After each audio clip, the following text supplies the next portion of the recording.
Genesis chapter 46. So Jacob set out for Egypt with all his possessions, and when he came to Beersheba he offered sacrifices to the God of his father Isaac. During the night God spoke to him in a vision. "Jacob, Jacob," he called. "Here I am," Jacob replied. "I am God, the God of your father," the voice said. "Do not be afraid to go down to Egypt, for there I will make your family into a great nation. I will go with you down to Egypt, and I will bring you back again. You will die in Egypt, but Joseph will be with you to close your eyes." So Jacob left Beersheba, and his sons took him to Egypt. They carried him and their little ones and their wives in the wagons Pharaoh had provided for them. They also took all their livestock and all the personal belongings they had acquired in the land of Canaan. So Jacob and his entire family went to Egypt, sons and grandsons, daughters and granddaughters, all his descendants. These are the names of the descendants of Israel, the sons of Jacob, who went to Egypt. Reuben was Jacob's oldest son. The sons of Reuben were Hanok, Palu, Hezron, and Carmi. The sons of Simeon were Jemuel, Jamin, Ohad, Jachin, Zohar, and Shaul. Shaul's mother was a Canaanite woman. The sons of Levi were Gershon, Kohath, and Merari. The sons of Judah were Onan, Shelah, Perez, and Zerah, though and Onan had died in the land of Canaan. The sons of Perez were Hezron and Hamul. The sons of Issachar were Tola, Puah, Jashub, and Shimron. The sons of Zebulun were Sered, Elon, and Jaleel. These were the sons of Leah and Jacob who were born in Paddan Aram, in addition to their daughter Dinah. The number of Jacob's descendants, male and female, through Leah was 33. The sons of Gad were Zephon, Haggi, Shuni, Esbon, Eri, Arodi, and Areli. The sons of Asher were Imnah, Ishva, Ishvi, and Beriah. Their sister was Sarah. Beriah's sons were Heber and Malchiel. These were the sons of Zilpah, the servant given to Leah by her father Laban. The number of Jacob's descendants through Zilpah was 16. The sons of Jacob's wife Rachel were Joseph and Benjamin. Joseph's sons, born in the land of Egypt, were Manasseh and Ephraim. Their mother was Asenath, daughter of Potipherah, the priest of On. Benjamin's sons were Bela, Becher, Ashbel, Gera, Naaman, Ahi, Rosh, Mupim, Hupim, and Ard. These were the sons of Rachel and Jacob. The number of Jacob's descendants through Rachel was 14. The son of Dan was Hushim. The sons of Naphtali were Jadsel, Guni, Jezer, and Shillem. These were the sons of Bilhah, the servant given to Rachel by her father Laban. The number of Jacob's descendants through Bilhah was 7. The total number of Jacob's direct descendants who went with him to Egypt, not counting his sons, wives, was 66. In addition, Joseph had 2 sons who were born in Egypt. So altogether there were 70 members of Jacob's family in the land of Egypt. As they neared their destination, Jacob sent Judah ahead to meet Joseph and get directions to the region of Goshen. And when they finally arrived there, Joseph prepared his chariot and traveled to Goshen to meet his father Jacob. When Joseph arrived, he embraced his father and wept, holding him for a long time. Finally, Jacob said to Joseph, "Now I am ready to die, since I have seen your face again and know you are still alive." And Joseph said to his brothers and to his father's entire family, "I will go to Pharaoh and tell him, 'My brothers and my father's entire family have come to me from the land of Canaan. These men are shepherds, and they raise livestock. They have brought with them their flocks and herds and everything they own.'" Then he said, "When Pharaoh calls for you and asks you about your occupation, you must tell him, 'We, your servants, have raised livestock all our lives, as our ancestors have always done.' When you tell him this, he will let you live here in the region of Goshen, for the Egyptians despise shepherds." Genesis chapter 47. Then Joseph went to see Pharaoh and told him, "My father and my brothers have arrived from the land of Canaan. They have come with all their flocks and herds and possessions, and they are now in the region of Goshen."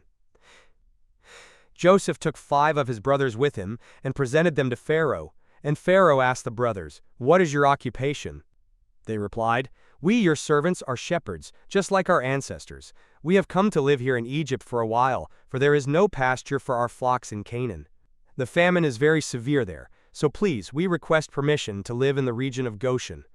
Then Pharaoh said to Joseph, "Now that your father and brothers have joined you here, choose any place in the entire land of Egypt for them to live.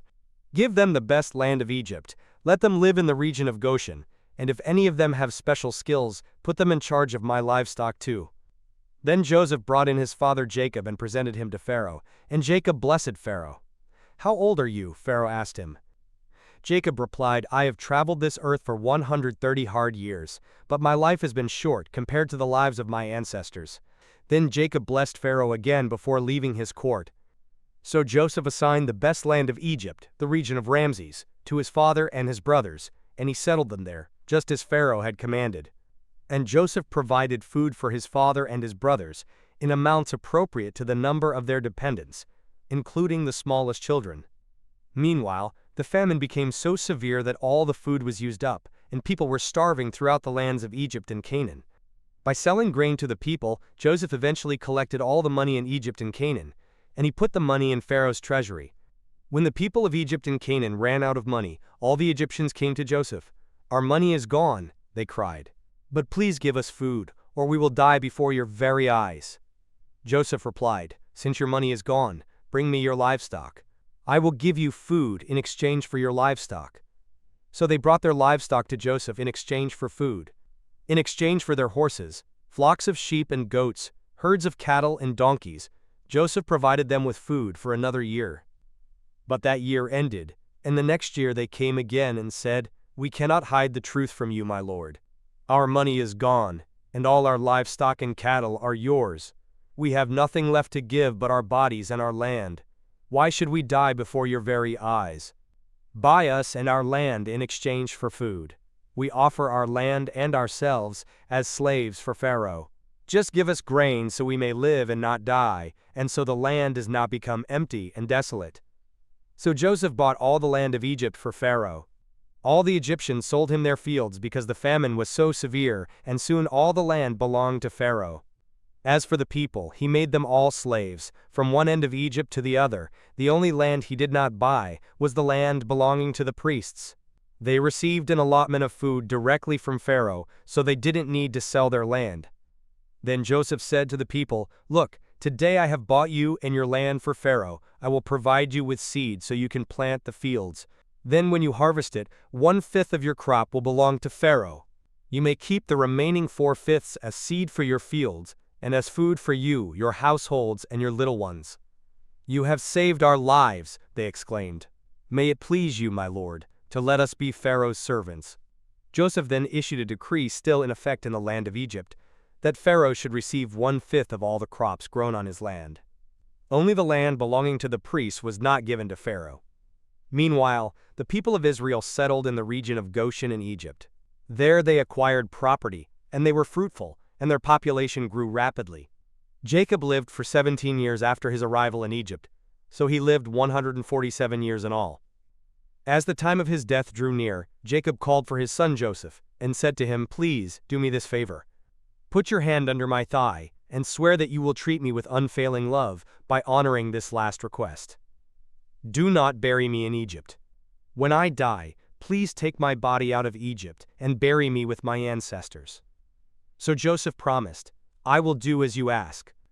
"Swear that you will do it," Jacob insisted. So Joseph gave his oath, and Jacob bowed humbly at the head of his bed. Genesis chapter 48. One day not long after this, word came to Joseph, "Your father is failing rapidly." So Joseph went to visit his father, and he took with him his 2 sons, Manasseh and Ephraim.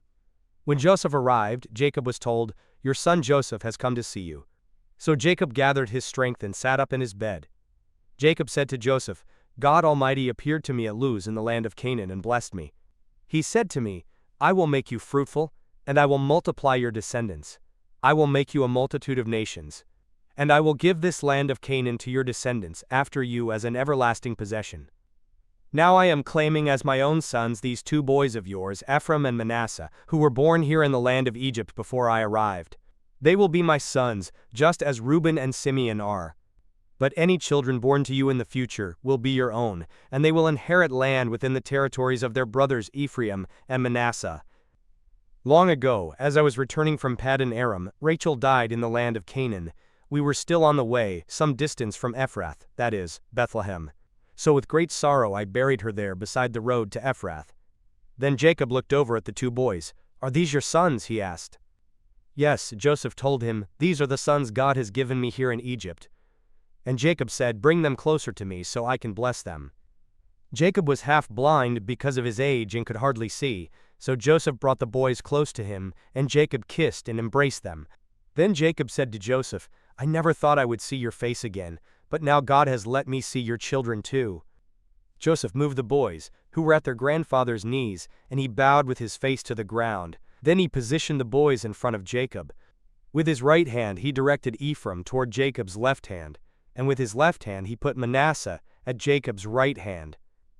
But Jacob crossed his arms as he reached out to lay his hands on the boys' heads. He put his right hand on the head of Ephraim, though he was the younger boy, and his left hand on the head of Manasseh, though he was the firstborn. Then he blessed Joseph and said, "May the God before whom my grandfather Abraham and my father Isaac walked, the God who has been my shepherd all my life, to this very day, the angel who has redeemed me from all harm, may he bless these boys. May they preserve my name, and the names of Abraham and Isaac, and may their descendants multiply greatly throughout the earth." But Joseph was upset when he saw that his father placed his right hand on Ephraim's head. So Joseph lifted it to move it from Ephraim's head to Manasseh's head. "No, my father," he said, "this one is the firstborn. Put your right hand on his head." But his father refused. "I know, my son, I know," he replied. "Manasseh will also become a great people, but his younger brother will become even greater, and his descendants will become a multitude of nations." So Jacob blessed the boys that day with this blessing: "The people of Israel will use your names when they give a blessing. They will say, 'May God make you as prosperous as Ephraim and Manasseh.'" In this way Jacob put Ephraim ahead of Manasseh. Then Jacob said to Joseph, "Look, I am about to die, but God will be with you and will take you back to Canaan, the land of your ancestors, and beyond what I have given your brothers. I am giving you an extra portion of the land that I took from the Amorites with my sword and bow."